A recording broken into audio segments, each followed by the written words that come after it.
नमस्कार मित्रांनो, तुमचं सर्वांचं आपल्या उत्तम साहित्य या यूट्यूब चॅनेलवर सहर्ष स्वागत आहे. मित्रांनो, आपण ऐकत आहोत कातळडोह कादंबरी आणि या कादंबरीचे लेखक आहेत उत्तम सदाकाळ आणि आजचा आपला भाग आहे 22वा. चला तर मग ऐकूया कातळडोह कादंबरीचा 22वा भाग. कॉलेजला ॲडमिशन घेऊन आठवडा उलटला होता. विद्याच्या मनाचे ओढाळ वासरू अजूनही गतकाळातील आठवणीत हुंदडत होते. विद्याला पुण्यातल्या कॉलेजचे दिवस आठवत होते. कॉलेजमधील मित्र मैत्रिणी आठवत होत्या. स्नेहा, स्मिता, सुबोध, राज यांची आठवण तिला भावविव्हळ करत होती. प्रत्येक जणाचा मार्ग वेगवेगळा झाल्याने त्या सर्वांची ताटातूट झाली होती, पण तरीही त्यांच्या मनाचे अदृश्य दोर तसेच शाबूत होते. एकटेपणाची जाणीव होता जादू झाल्याप्रमाणे सारा ग्रुप एकमेकांच्या आठवणींच्या आधारे स्वतःचे एकटेपण नक्कीच विसरत होता. विद्याला एक रुखरुख लागून राहिली होती. तिच्या मनाचा एक कोपरा हिमांशूच्या आठवणींनी व्यापून गेला होता. त्याच्या सहवासातले क्षण तिच्या आयुष्यातले सोनेरी क्षण होते. मोजकेच दिवस ते एकत्र होते. त्या ठराविक दिवसात विद्या जीवनाचा मोहक अर्थ जाणू लागली होती. कितीही नाकारले तरी विद्या हळूहळू हिमांशूवर प्रेम करू लागली होती. बाकी मित्रमैत्रिणींच्या आठवणीपेक्षा हिमांशूच्या आठवणी तिला जास्त छळत होत्या. तिला धामणगावच्या ट्रीपपासून सगळे क्षण जसेच्या तसे आठवत होते. आठवणी जितक्या सुखद असतात तितक्याच त्या दुखऱ्या असतात. एक वेळ अश्रूंना बांध घालता येतो, पण आठवणी बंधनात अडकून राहत नाहीत. त्यांना पाश नसतात. आठवणी बेबंद असतात. आठवणी स्वच्छंद असतात. आठवणी पावसासारख्या असतात, केव्हाही धोधो कोसळणाऱ्या. हिमांशूची आठवण झाली की तिला एका गोष्टीची राहून राहून रुखरुख लागायची. पुण्यातील कॉलेज सोडताना हिमांशूचा निरोप तिला घेता आला नव्हता. तिच्याकडे त्यावेळी मोबाईल नव्हता. बाबासाहेब मोबाईल घेऊन देत असतानाही तिने तो घेतला नव्हता. त्यामुळे कोणाचे नंबरही तिच्याकडे नव्हते. त्यावेळी मोबाईल घेतला असता तर बरे झाले असते असे तिला आता वाटू लागले होते. आता मित्रांशी संपर्क साधणे अवघड होऊन बसले होते. विद्या स्वतःचे मन अभ्यासात रमवू लागली. वर्गातील मुलींबरोबर तिची अजून फार ओळख झाली नव्हती. त्यामुळे कॉलेजसारखा इथं ग्रुप अजून तरी जमला नव्हता. विद्या एकटीच लायब्ररीच्या दिशेने निघाली होती. तोच तिच्या नजरेने एक अनपेक्षित दृश्य टिपले. लायब्ररीमधून पुस्तके घेऊन बाहेर जाणाऱ्या एका तरुणाला तिने पाहिले. तो तरुण तिला चक्क हिमांशूसारखा वाटला होता.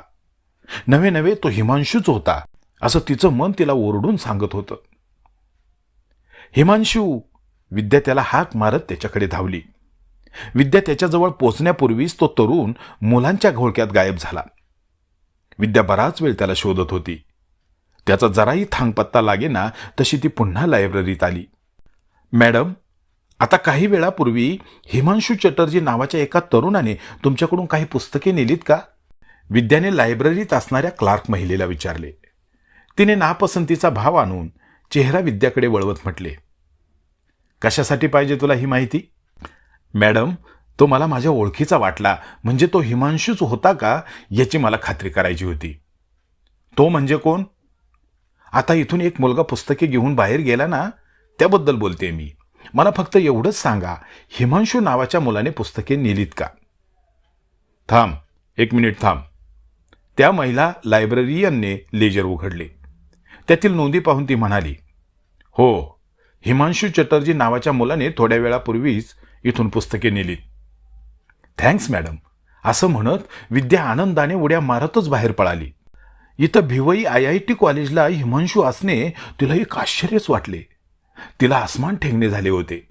तिच्या मनाचा कोपरा व्यापणारा हिमांशू पुढची 4 वर्ष तिच्या साथीने याच कॉलेजात शिकणार होता. विद्याने मनातल्या मनात सिद्धप्पाचे आभार मानले. दुसऱ्या दिवशी विद्या हिमांशूची वाट बघत गेटवरच थांबली. बराच वेळ वाट पाहिल्यावर तिच्या संयमाची चीज झाले.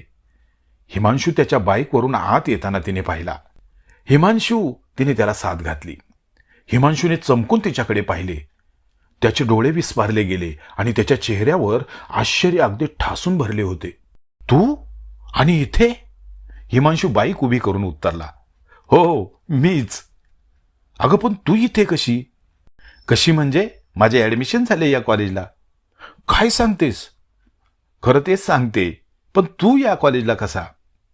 अगं मलाही ॲडमिशन मिळाले. थोड्या उशिराने का होईना, पण माझा नंबर लागलाय.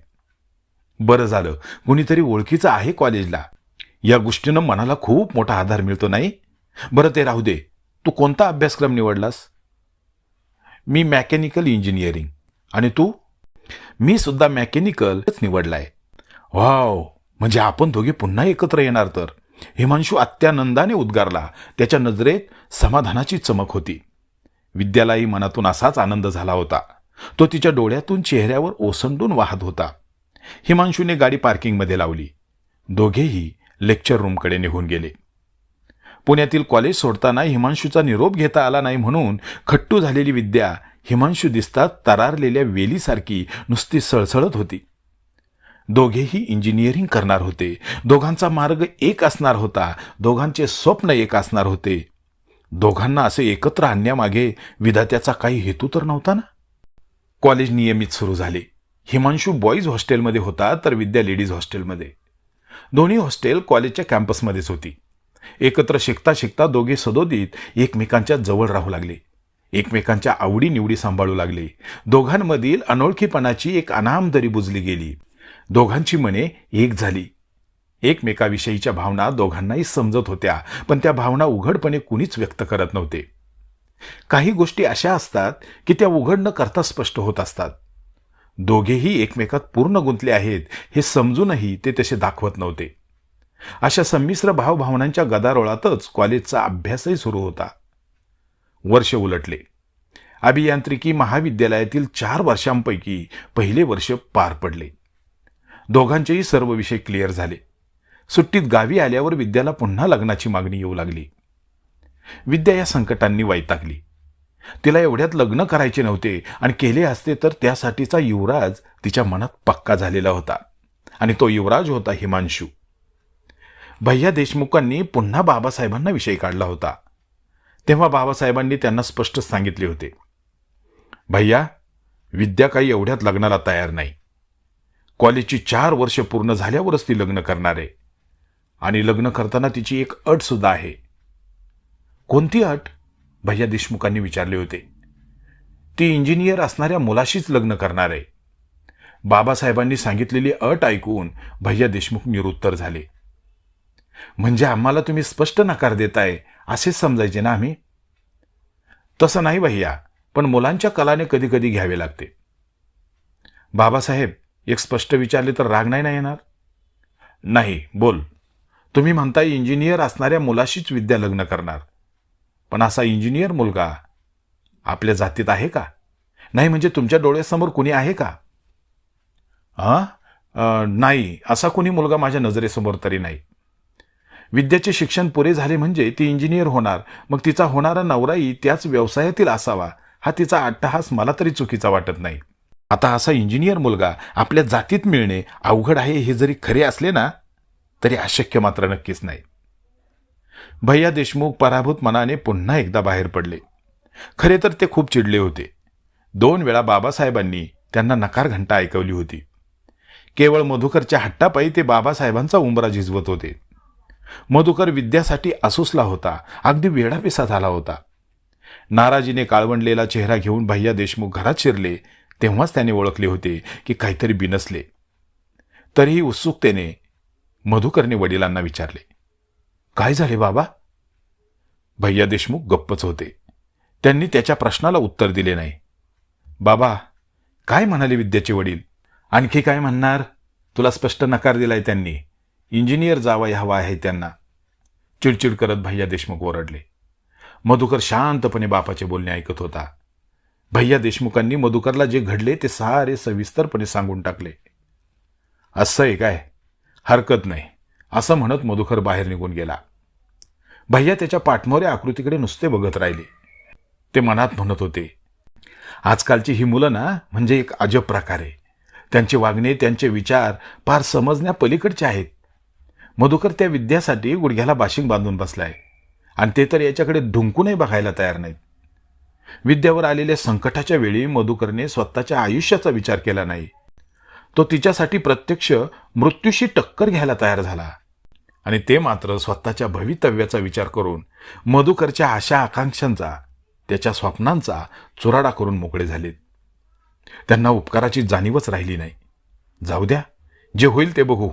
मधुकरला विद्या नाही मिळाली तर काही मुलीच मिळणार नाहीत का? मी त्याच्यासाठी विद्यापेक्षा देखणी मुलगी शोधीन. त्यांच्या नाकावर टिचून लग्न लावीन मधुकरचे. भैया मनातच तापलेल्या लाह्यांसारखे नुसते तडतड फुटत होते. भैया देशमुखांच्या पत्नी सीताबाई दारात उभ्या राहून त्यांची ही अस्वस्थ अवस्था बघत होत्या. भैयाच्या क्रोधाचा स्फोट होईल या भीतीने त्या भैयांना काय झाले हे विचारू शकत नव्हत्या. हळूहळू भैया शांत झाले. त्यांनी मनातले विचार जळमटासारखे दूर झटकले.